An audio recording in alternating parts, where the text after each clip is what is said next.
Give a warm round of applause to Phil HAWKSWORTH.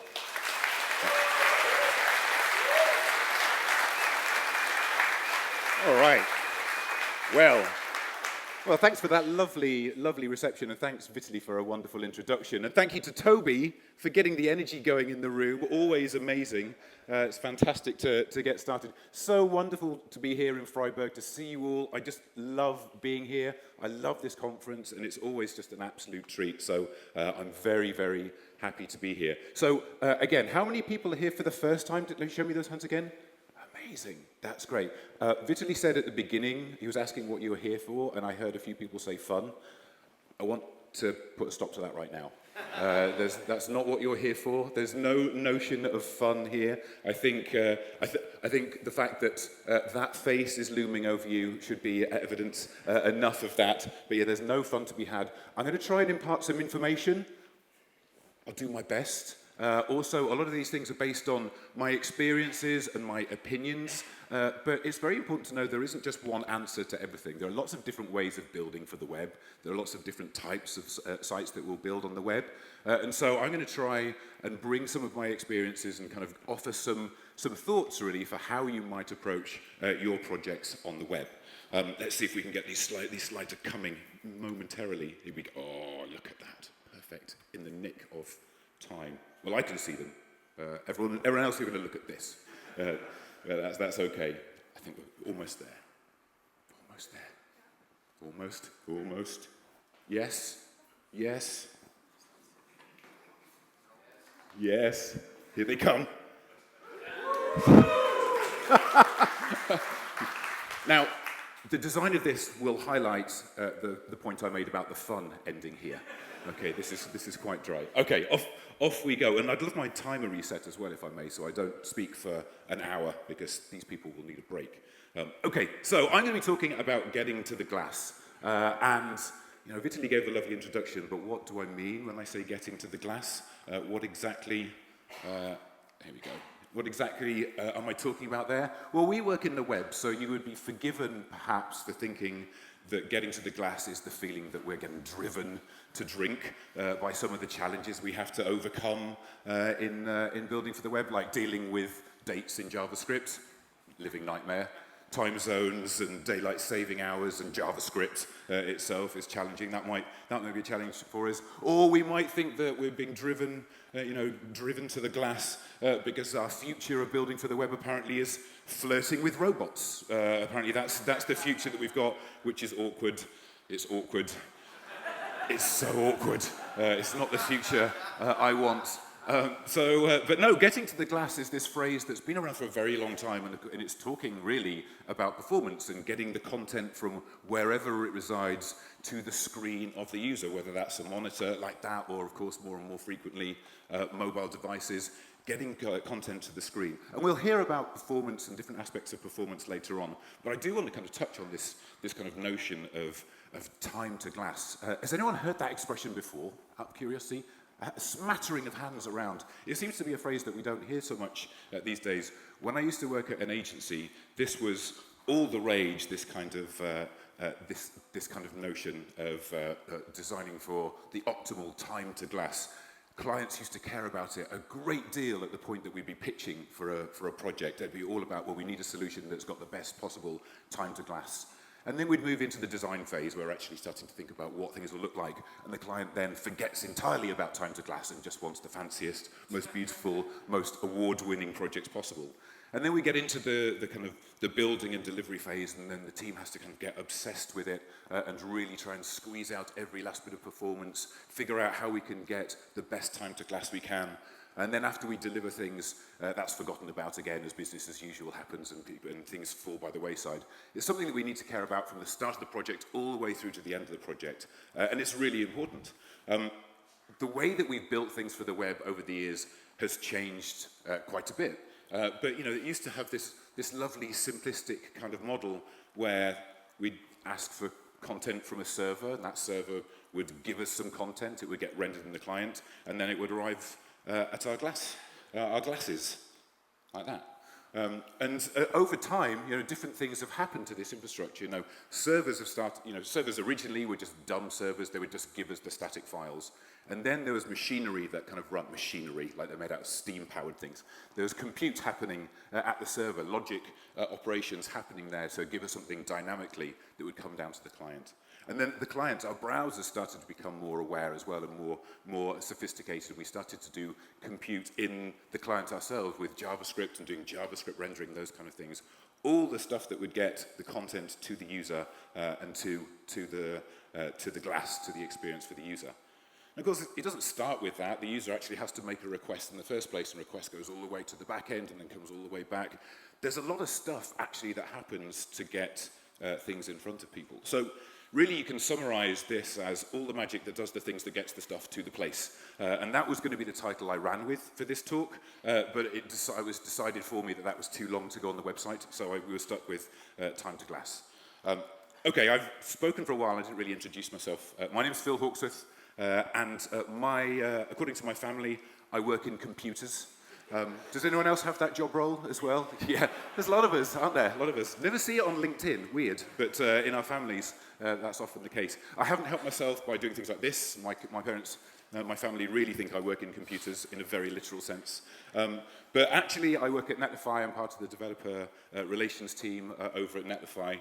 And I'm really excited to be able to talk to people around the event. So if you've got questions after this session or at any point during the time while we're all here together, come and find me, ask me about whatever you like, tell me your experience as well, teach me things so that I can incorporate them in the future. And if you can't do that, or you think of a question afterwards, or if you're watching it online, you can always ask me questions on social media, whatever that is these days. I'm in various places, always just with the name Phil HAWKSWORTH. So there's that. But let's get on with this. Let's talk about getting to the glass, and specifically, how do we do the best job of getting to the glass? How do we do the best job at doing things in a performant way? Well, I've got a lovely, simple answer for you. It depends.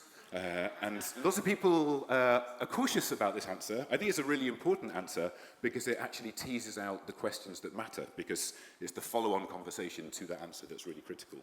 But one thing I would observe, we'll kind of come back to that along the way, one thing I would observe is that trends in web development are cyclical. I think anyone who's been building things in the web for a while might not be building things exactly the same way as they were many, many years ago. And we talk about it being cyclical a lot, and technology's coming in and out of vogue. I kind of prefer to think of it as a pendulum that kind of swings from one place to another, and that's not because I think it's kind of majestic and regal and dignified.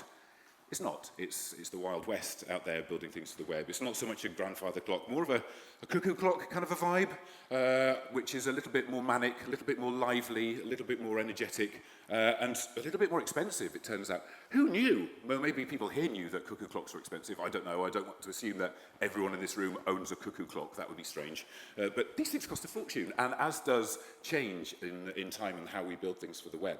It's very expensive. Extremes kind of come with a particular cost.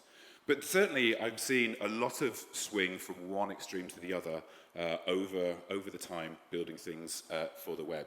We do swing backwards and forwards in lots of different aspects. And there is some sort of sweet spot, I guess, for how we approach building things for the web. I don't know where it is. It's somewhere in there somewhere. It might be there, it might be there, it might be there. I don't know exactly where it is. It depends. And there are lots of different ways that we can do rendering, how we can do driving views that arrive in web browsers. There's lots of acronyms, a bunch of three-letter acronyms for you there. Some of them will be familiar, some of them won't. We won't go into all of those today because, I'd be living up to my promise of the fun stopping if we went through all of them. But there's lots of things to dig into there, lots of different types of rendering. And how you choose amongst those, it depends.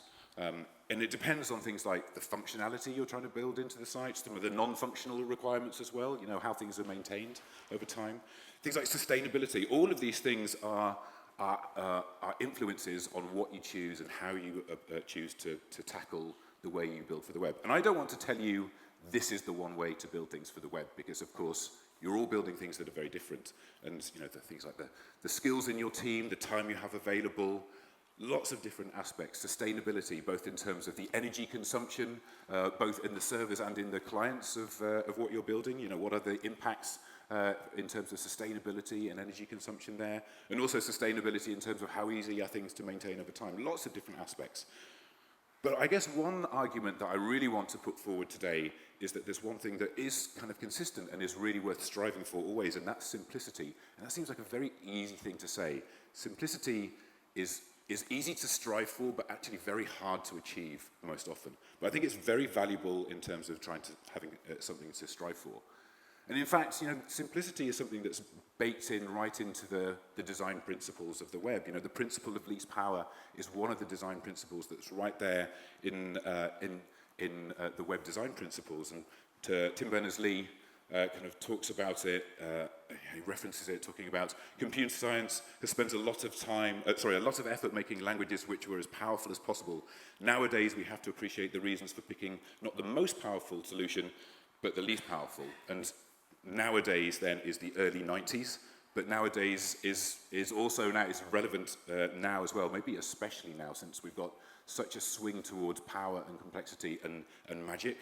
I think having this in the back of our minds, that simplicity is really important because it leads us to robustness and lots of other things. Having something as simple as possible is really valuable. So I'd really advocate for, and this seems such a trivial thing to just say, that I think we should try and simplify as much as possible, but no more. And that's another example, really, of this kind of idea of, you know, where are we on this pendulum? Where are we in this extremes of trying to push for complete simplicity rather than letting complexity creep in? And I, again, want to point out that we're somewhere on that spectrum, somewhere in that pendulum swing, because we need to be pragmatic about how we choose the approaches that we bring to bear. Okay, so I've talked a lot, but, you know, how do we do the best job of getting to the glass? Which of these things do we choose? I've seen a big swing over the years of doing everything in the server, over to doing everything in the client, and then back to doing everything in the server. We go backwards and forwards. You're all refactoring your code bases all the time, I assume. Or is it done? Are you finished? You completed it? Yay, you finished the internet. Brilliant. We know that we're going to be repurposing this over time and changing things. So how do we kind of consider all the magic that does the things that gets the stuff to the place? Well, I kind of want to expand on this little illustration I had earlier on about, you know, a user that was getting something from a server and how, you know, compute was starting to arrive in the server to give us more power but a bit more complexity, and how really, you know, what was coming down the wire was being then turned into a view in the client, maybe with some rendering happening right there in the client in the front end. And when we're doing that, you know, even before we get to the server, chances are there's some sort of build happening, and this has been happening for a very long time. You know, we assemble all our assets, they go to the serving infrastructure, and then they're served later on. And there's lots of places where, you know, operations are happening. I love the idea that we can, you know, in this model of things that are server-side or client-side, I love the idea of making this server as dumb as possible so that, you know, at request time, all the work has already been done, perhaps been done in a build. And that leads us to the possibility of maybe even simplifying the client as well. Maybe we can do more and more things before the user comes along. Putting as much distance between the complexity and the user, I think, is a really wonderful goal. And so there's this other thing that's creeping in now, and I'm going to talk about this a little bit today. You know, this idea of some things happen server-side, some things happen client-side, and that is also edge-side. You know, there's another edge-side's a strange expression, that's an odd term. But it's kind of descriptive of where, you know, this compute is happening, kind of around the edges of the network in the CDN, and we'll talk about that a little bit more. But I'm really excited by this as a potential for bringing sites to life. If, you know, I want to simplify the server, and if I want to simplify the client, I do like to strive for simplicity. Now, I'm saying simplicity, but this is starting to get complicated. I kind of said this earlier on, it's always something to strive for. This is already starting to look a bit complicated. But if we break it down a little bit and kind of think about what this mental model is, you know, if we really are able to think about, you know, the holistic view of what happens at request time, so the stuff that lives in this box, you know, and if we can make the server-side operations as simple as possible, as dumb as possible, as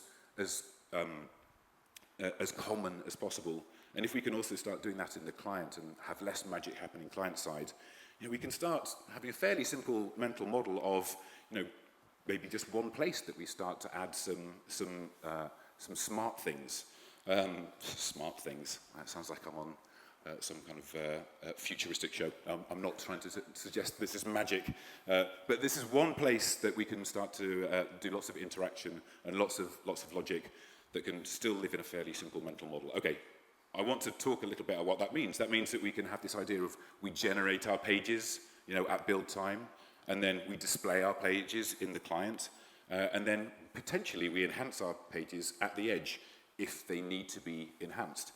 There are lots of types of projects and sites where this mental model actually fits really nicely. Not everything, but some. And I really like this idea, this kind of flow of simple things that are just enhanced somewhere that's very, very simple to maintain. And so this kind of idea is really boring. And I love boring, as you can tell from this slide. I think boring is something, again, like simplicity, is something to strive for. Driving out magic is really lovely. Having something that's quite boring and simple to imagine, I think, is a really, really wonderful thing. It's not exciting. It's not going to make the news necessarily, but it's an exciting pattern. Excuse me. I tried to cough away from my microphone and cough directly into the microphone, so you're welcome. So yeah, as I say, I'm kind of excited about this pattern that feels quite simplistic, but it really comes to life, I think, if we look at it through an example, because I've just shown you a bunch of lines and boxes, and that's maybe not the best way to visualize this. So let's have some boring example. What's the best possible example I can think of to illustrate this? Well, of course, the best possible example for anything always starts with the Cookie Monster. But sadly, I'm not talking about this Cookie Monster. I'm talking about this Cookie Monster. The one that we've all experienced, the groans around the room tell me we've experienced it. We've experienced this strange choice of color, this odd kind of clashing, low contrast, and yet still horribly kind of burning into your retina color.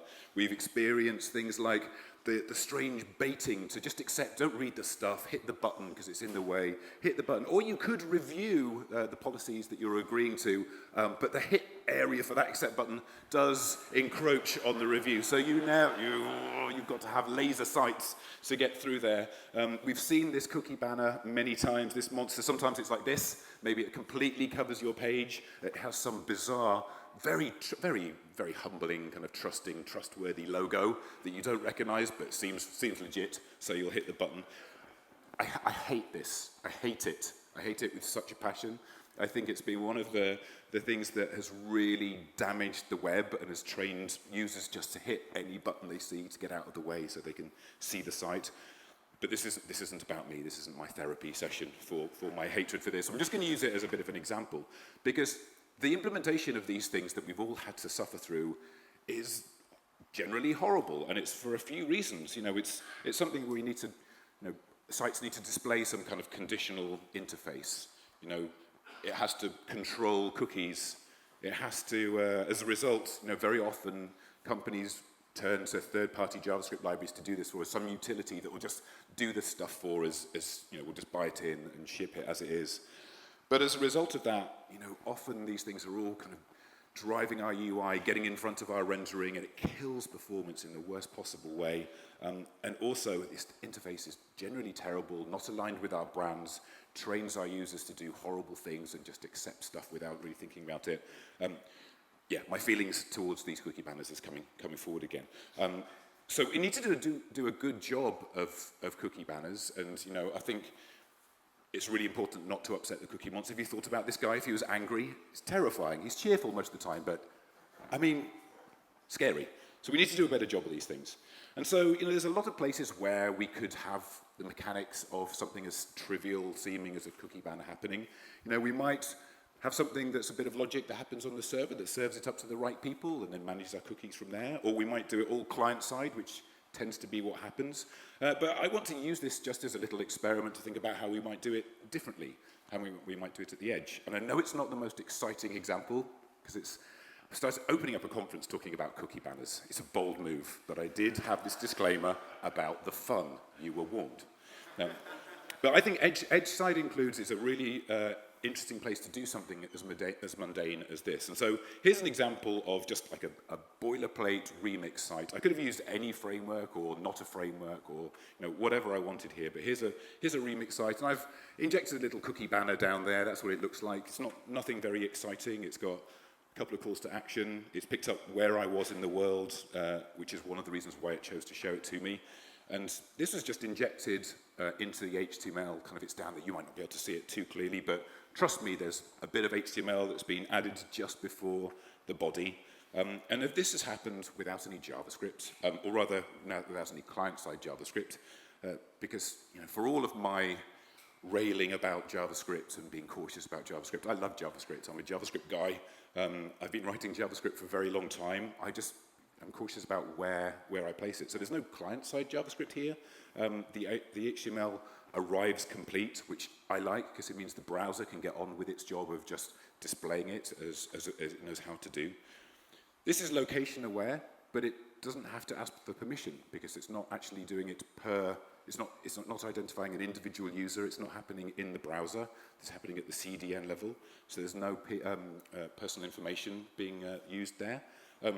Oh, did my slides vanish, or did I have a little moment there? Just me? Okay, we're okay. And this code as well is kind of sandbox from the other code that's in the site, which is one of the motivations sometimes people have for using some third-party JavaScript library. But here it's actually nicely contained, but it's something that the site owner can use. This happens just in a couple of little functions in an edge function. I'm going to show you what that looks like. This is an example of an edge function. This is a bit of TypeScript. Could be JavaScript, could be TypeScript. And in this example, I'm using Netlify's edge functions because I work there, so I get a good deal. But lots of other similar edge function providers are available, but they all have this kind of similar kind of a pattern. And this is the signature of an edge function in Netlify, where you export a default method. Here I'm just returning a response. And I'm also configuring which path, which URL will hit this function. So that anyone going to /hello gets this. Okay, we're not at cookie banners, we're not at the dizzy heights of cookie banner implementation yet, but this is what the edge functions look like. So here's the cookie consent kind of function that I've got, which has got a couple of things that I just wanted to pick into and just kind of show you. So first of all, I import something from a utility from Netlify that lets me interact with the responses and the requests and some other bits and pieces to give me access to things like location of the request. I also import a template, so that's a JavaScript string literal. That's the UI that I'm going to inject into the response. And also I've separated out a list of the country codes where I want to apply that. So I don't need to apply this to everywhere in the world. I just show it to the places where it has to be shown. And then if we move down into the function, then the request comes in, and we look for the country code from the request. And then we check against our array of different country codes to see if this is indeed a request that we'll need to show that UI to.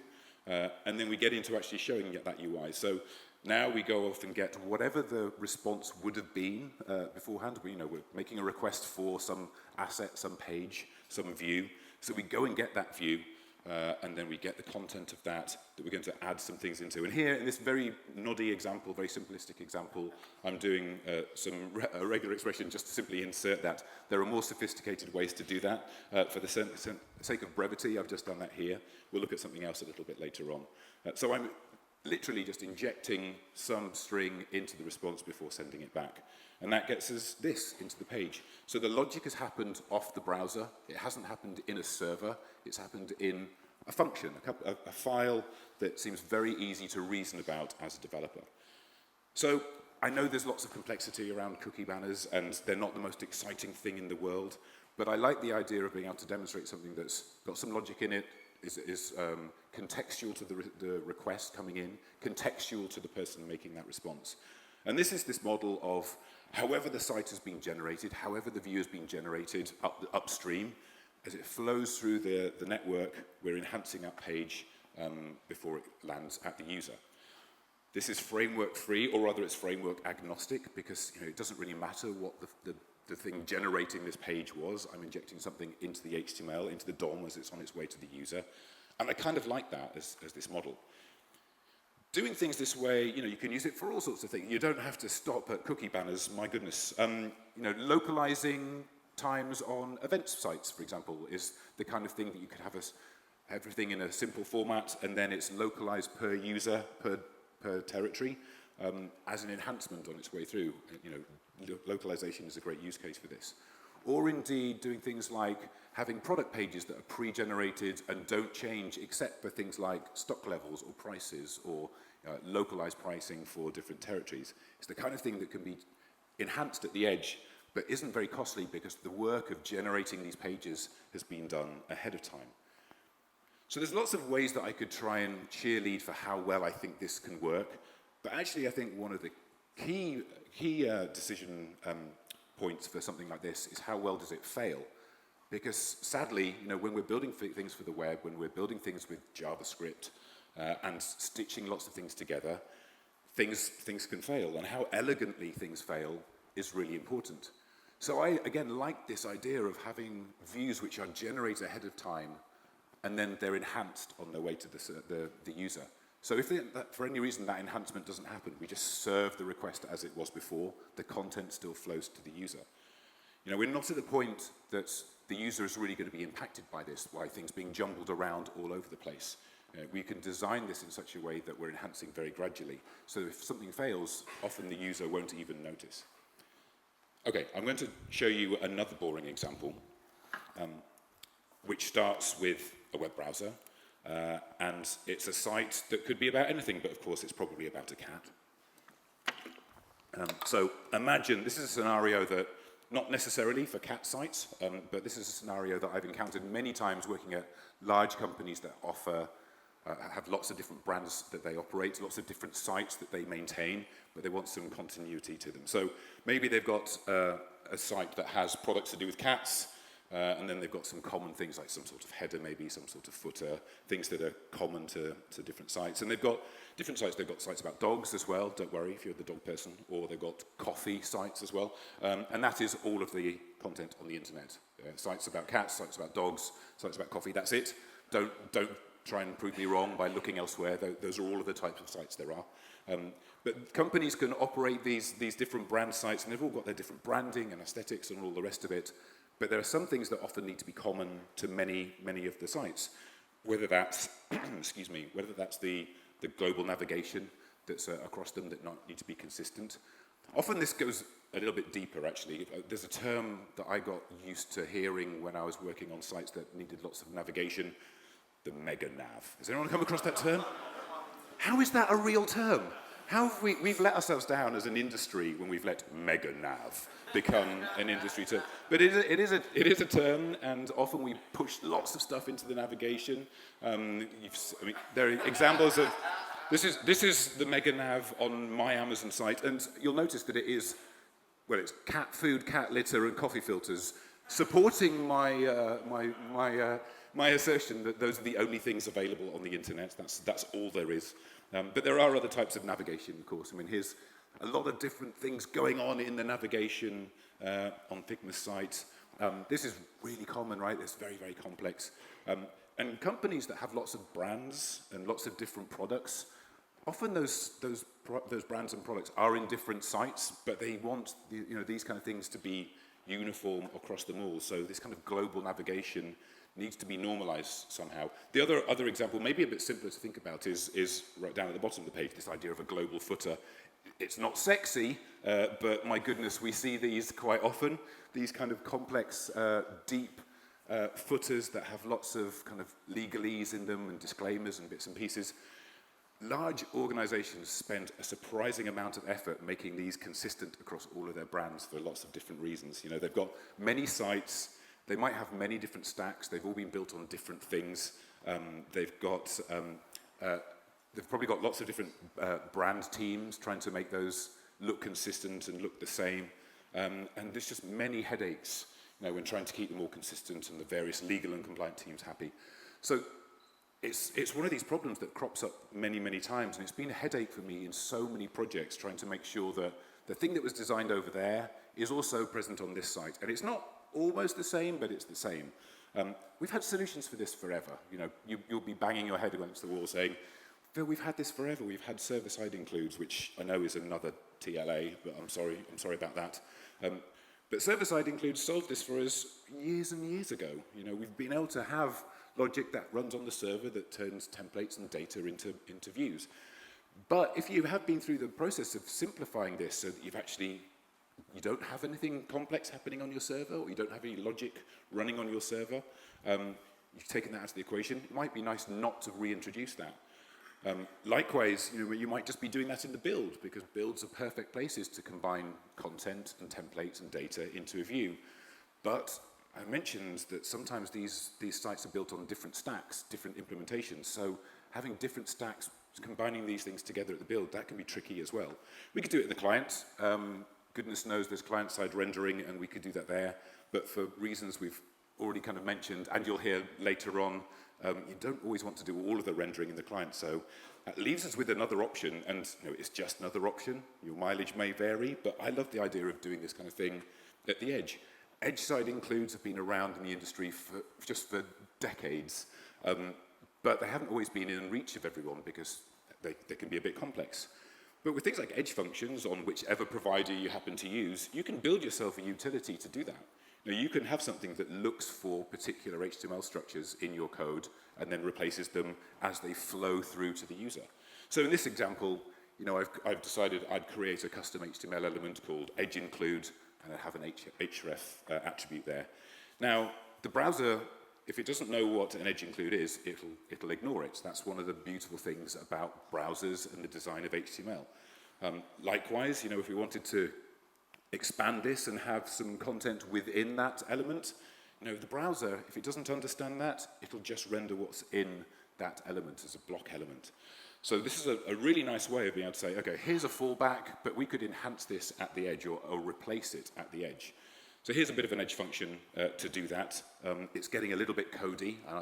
It's early in the morning, so I'll try to keep this to a minimum. But just as an illustration, as a request comes in, we'll be doing what we did with the previous example for the cookie function, where we'll be going off and getting whatever that request was going to be, getting the response that was going to be returned to the user, and then doing a bit of a switcheroo, a replacement on what we find there. So this is using HTML Rewriter, which is a really handy utility from Cloudflare.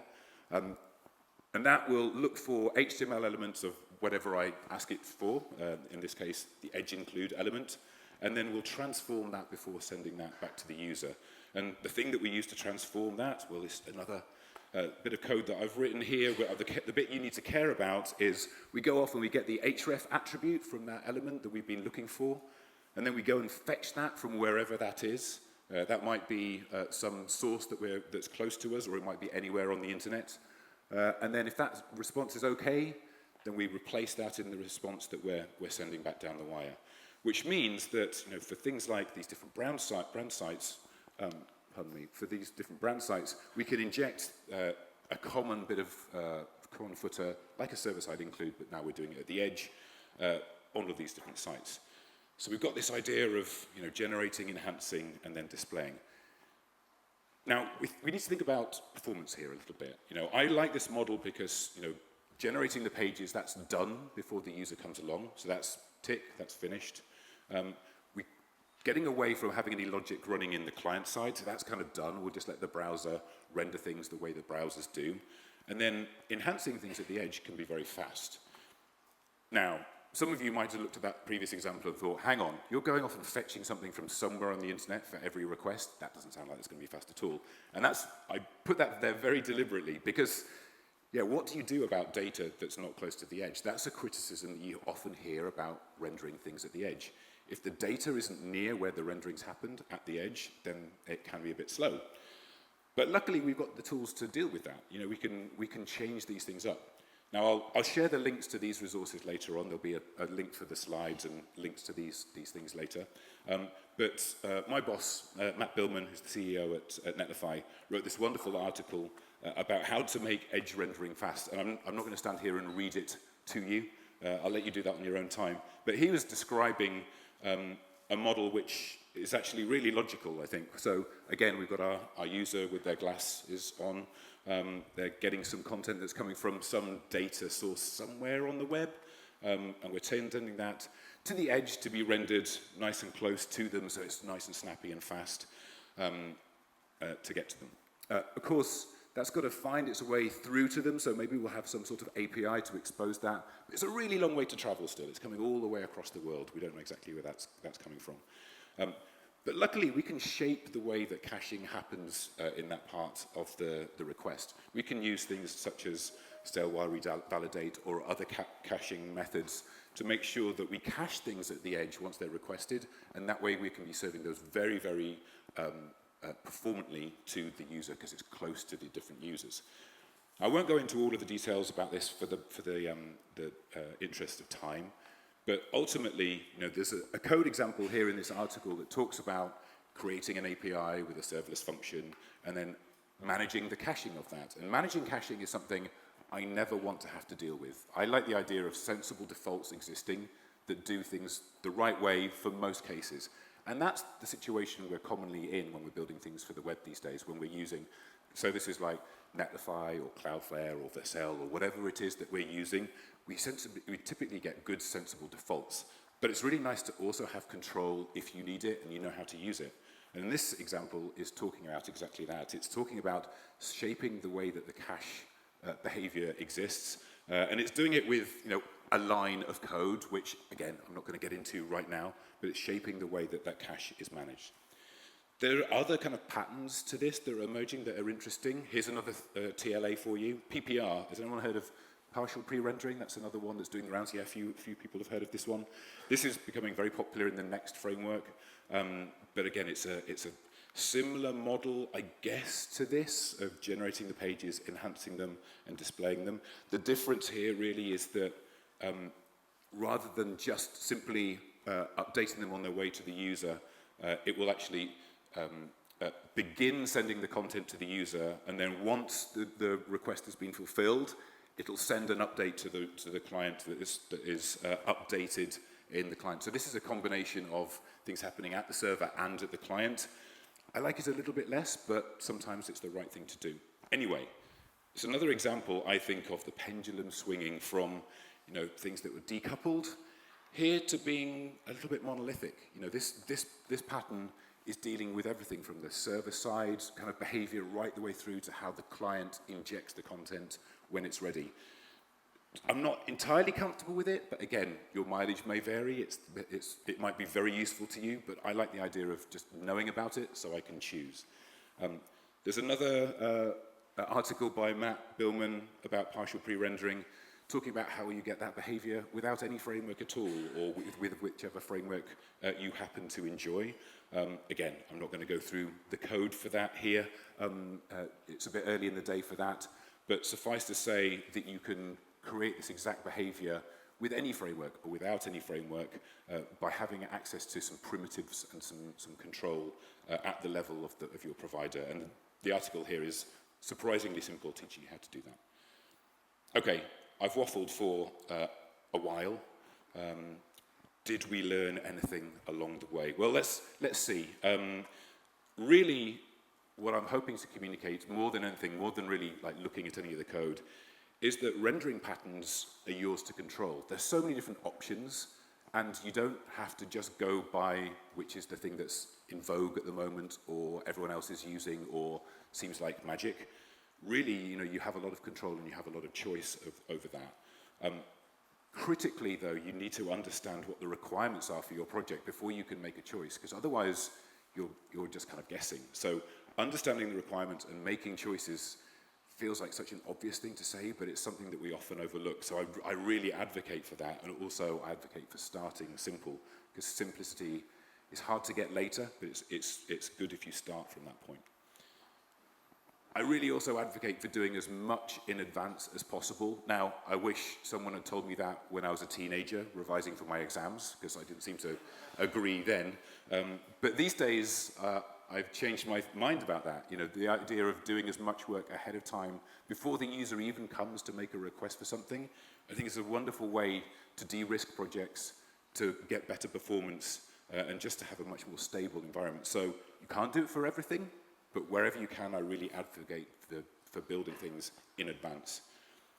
I'd also suggest that we need to be really careful about being hypnotized by this pendulum. It's so enticing to see where web development technologies are moving to and rush to there and embrace the things that are coming along. I think consideration and understanding that this thing swings backwards and forwards is really important. It's a really important perspective. What we choose to use really does depend on so many different factors. One thing that is locked, and it doesn't depend on anything else, is that we shouldn't piss off the cookie monster. I think that's a key takeaway from this point. So should we piss him off? No, is the answer to that. Okay, I'm at time, so thanks so much for listening. There's a bunch of different resources and attributions in my slides there. It's easier to dig into some of these articles rather than have me describe them.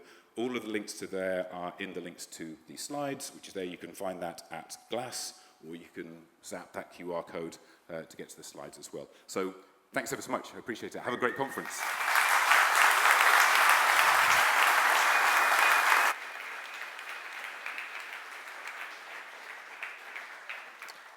Excellent, Phil. So that was interesting, exciting. I think one question that came very quickly from Sasha. Sasha, somewhere here, right? Good to have you back, Sasha. One question that came here: do you believe we will ever get away from the pendulum and find a good way at the sweet spot?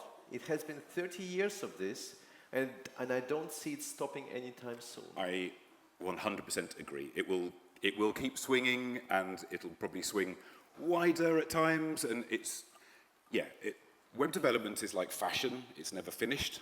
We always find different ways of approaching things, and as new people arrive in the industry, we get different perspectives on how to address the common challenges we have.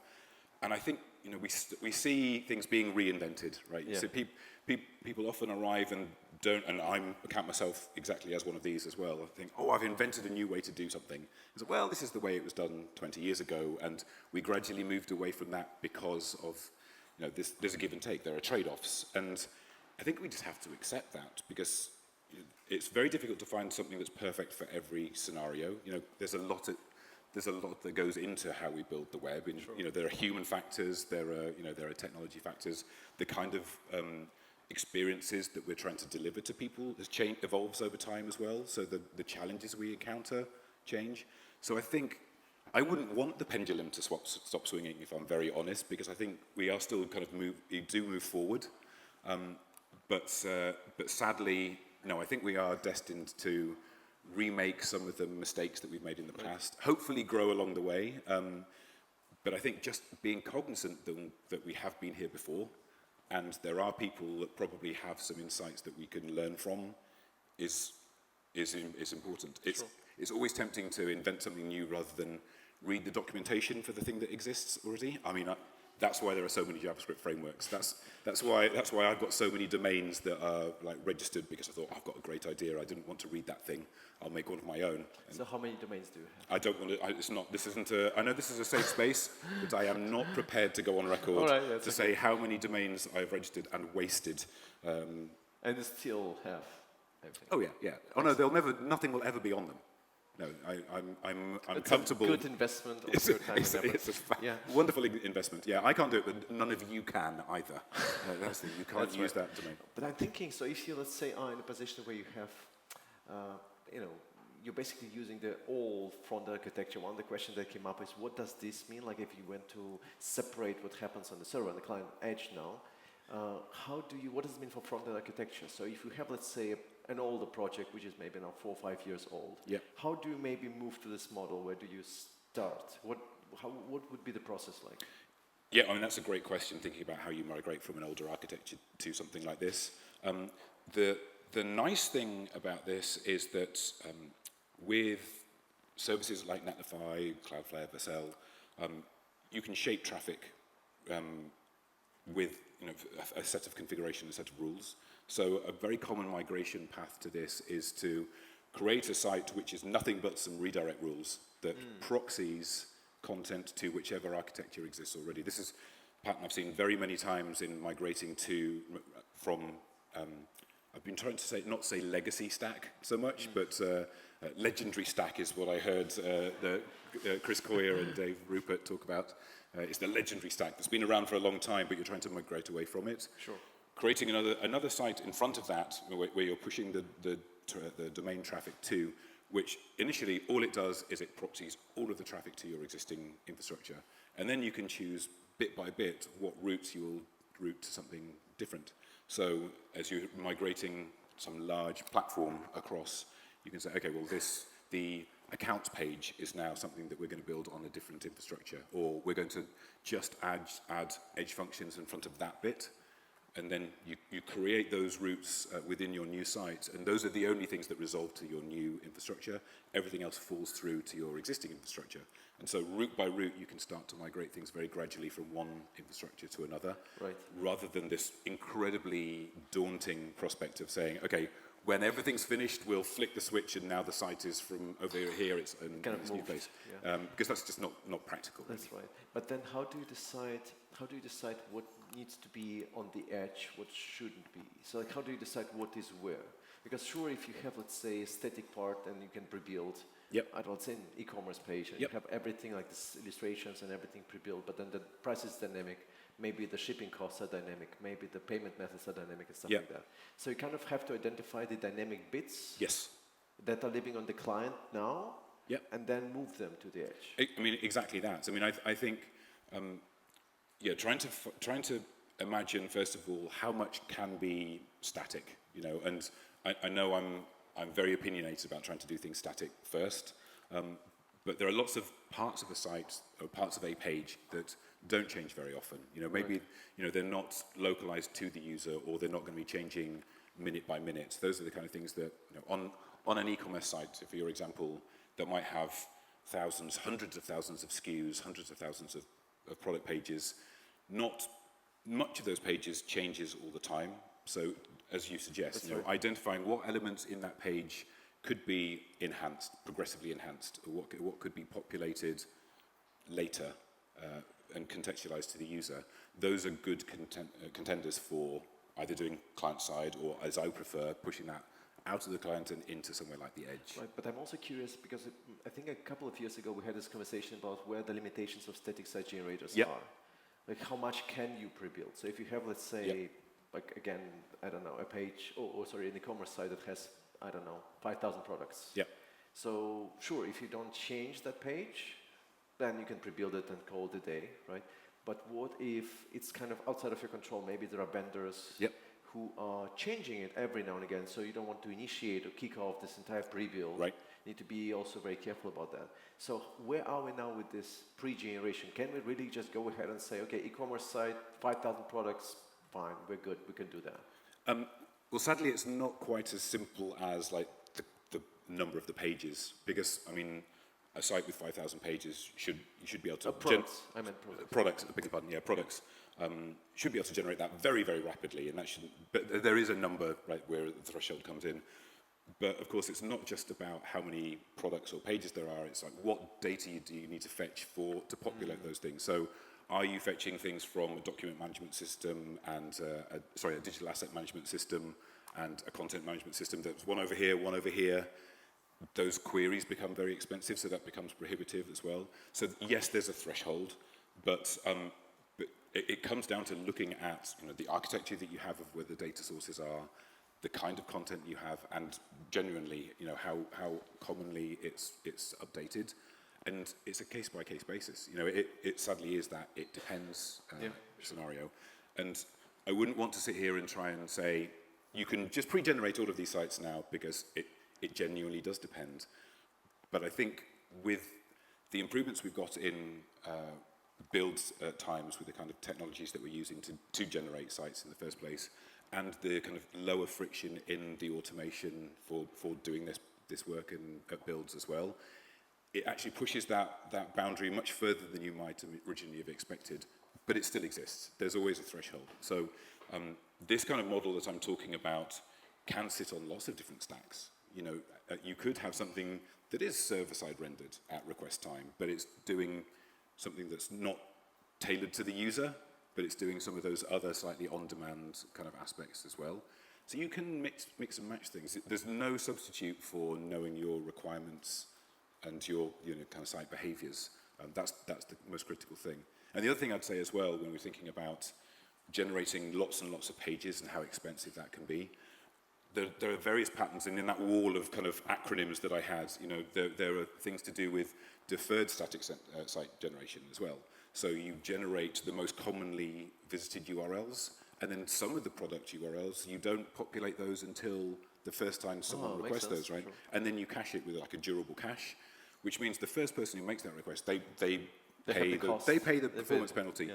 But we're talking about hundreds of milliseconds, typically, and it's the kind of thing that would get prohibitively expensive if there were 1 million of these URLs. But if it's one request for one of those, and then it's cached, then the boundaries start to kind of fall down.